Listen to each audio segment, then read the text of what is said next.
Hi, everyone. I just wanted to give you some resources for working with part 4 of the planner for this week. I was gathering some things, so I apologize if this is a little bit late. I wanted to figure out the best way to give you some definitions and some ideas. I'm going to post another announcement probably tomorrow that talks a little bit more about the thesis section. But in this video, I want to talk about these different terms that you're going to need for Planner 4. So if you look at the Planner 4, you're going to see some terms. In the credibility section, you're going to be asked questions about credibility. That's pretty simple. I will give you some resources about places you can go to maybe figure out if the source is credible or the author is credible.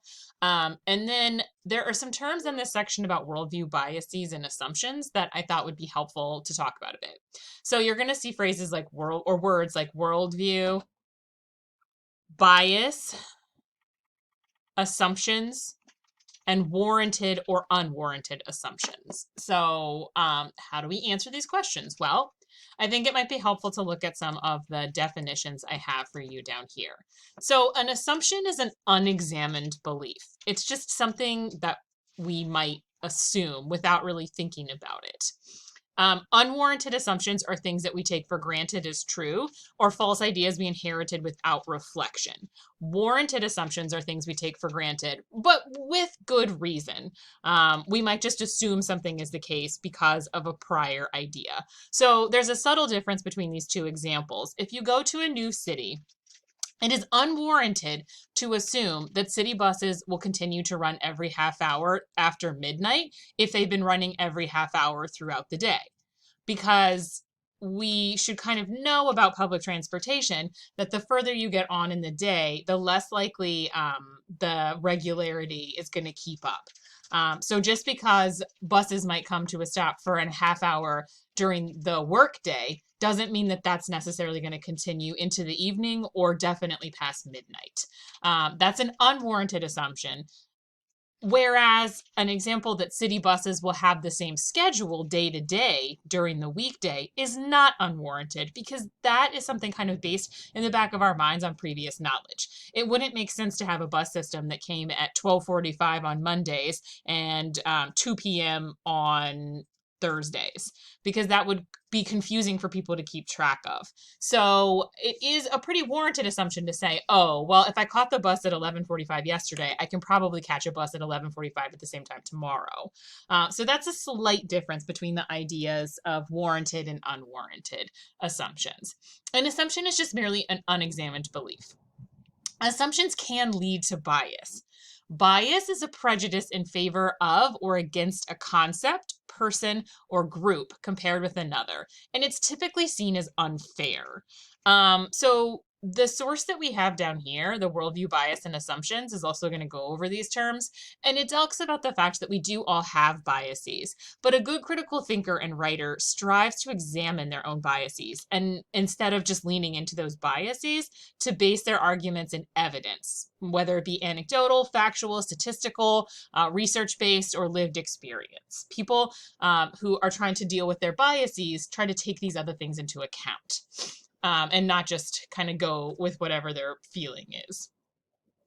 Worldview is the way that we perceive the world based on our own identities and cultures. So worldview is inescapable. The way that you were raised, the religion you were raised in, the race you are, the gender you were raised as, the gender that you see yourself as, the way you were educated, where you grew up, the part of the country you grew up in, the culture you grew up in.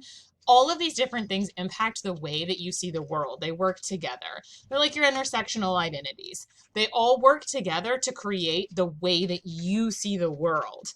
And they influence the way you see pretty much everything. That's why some people might love a movie and other people might find it incredibly offensive.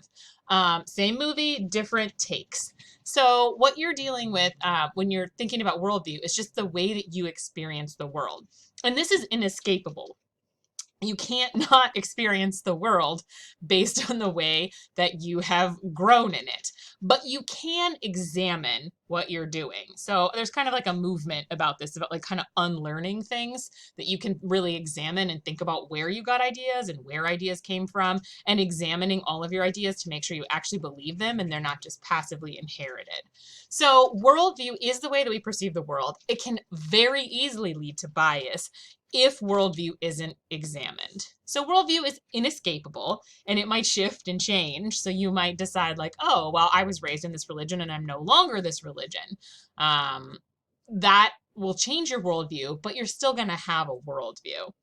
There's nothing wrong with having a worldview. It's just the way that you see the world, but you want to be aware of how that way might be influencing the way that you look at facts and information.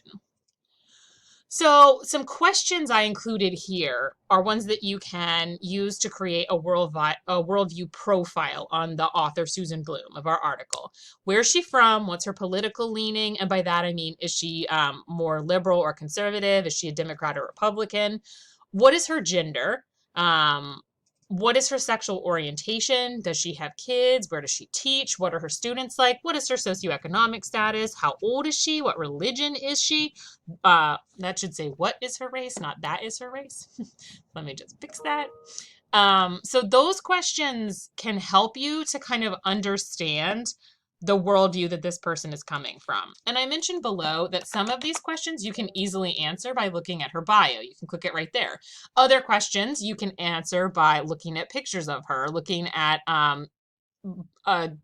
Google resources about her, like where she is a faculty member. These things can be found by Googling her and by looking at her bio that I've linked right here. You want to make sure that you use Susan D. Bloom Educator. She's an anthropologist as well. So if you see educator, anthropologist, you know you've hit on the right Susan D. Bloom or Susan Bloom, because it's a pretty popular name. Other questions here might require you to do some inferring or to make some assumptions. I would err more on the side of inferences. An inference is an educated guess. So if you figure out the type of person she's married to, you could make an inference about her sexual orientation. If you see a picture of her, you can make a guess about her race. If you see what's another one? If you look at all the different factors in her life, you can make a guess about her political affiliation. But you're probably not going to be able to Google, is Susan D. Bloom educator a Democrat or a Republican? That's probably not going to pop up. That's probably not something she tells lots of people. But you can make a guess about it based on the factors you know about her. And the reason that we make a profile like this, and again, some of this is going to be guesswork. It's not completely fallible.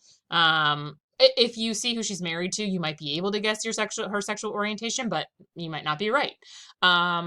If you see the way that she refers, you might not be able to find her pronouns. So when you look up her gender, you may not be able to tell 100%.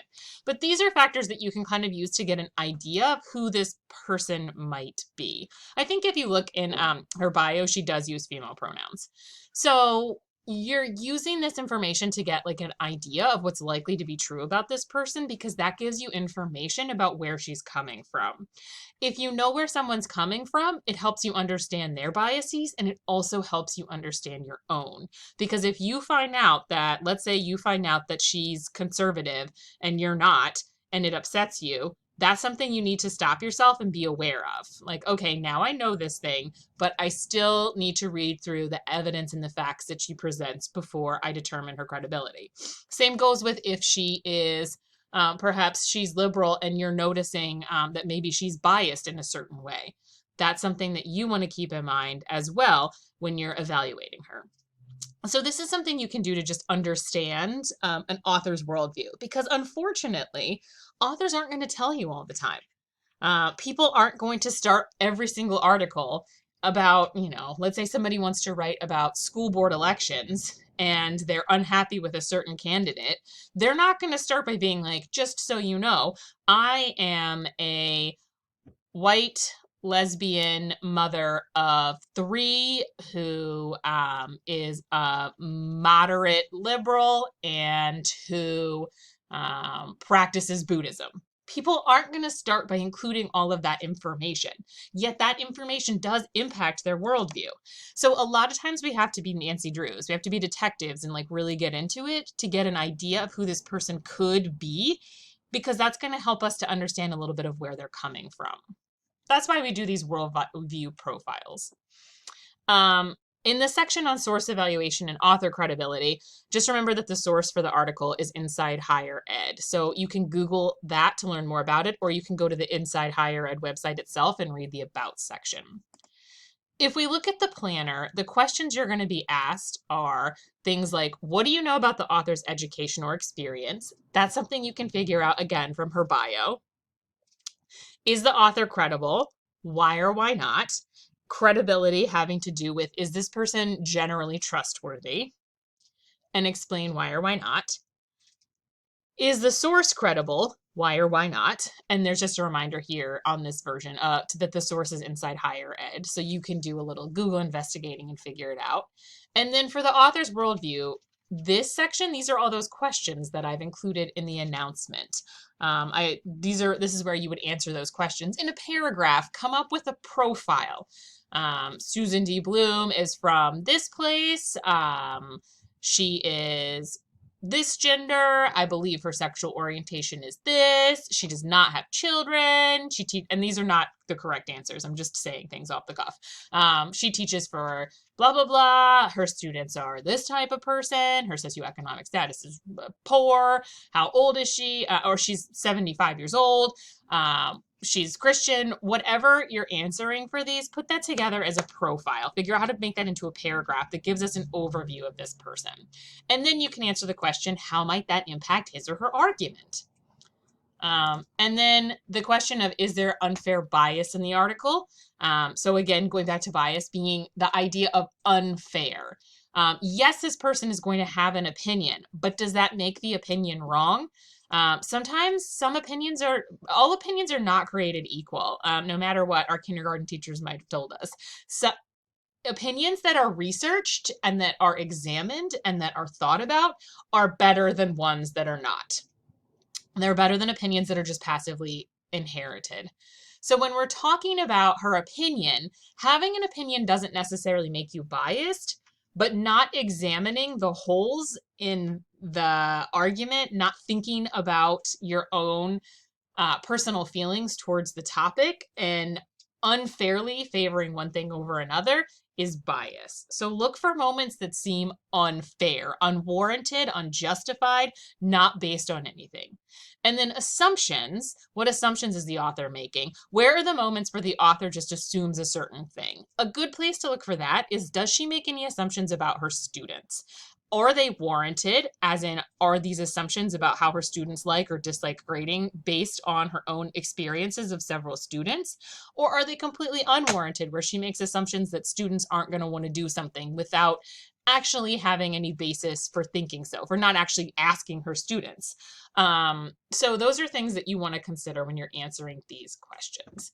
And then next time we'll talk a little bit more about the thesis. Basically, the thesis question is just, is this an effective and convincing argument or not? And you're going to want to look over everything you've said in the entire planner to get to that question. And that question really is this an effective argument or not? Not do you agree or not? I don't care if you agree or not. That's response territory. Even if you love this article, is it a good, strong, evidence-based article? Even if you hate this article, is it a good, evidence-based article? Why or why not? And that's really going to be your answer to the question, the overall thesis question. And then you'll use down here this lovely outline to create your paper, which again, I'll talk a little bit about more next time. But those are just some explanations of the terms and the places where you can find resources like the Inside Higher Ed website and Bloom's own bio that I've linked in the announcement to figure out how to answer these questions.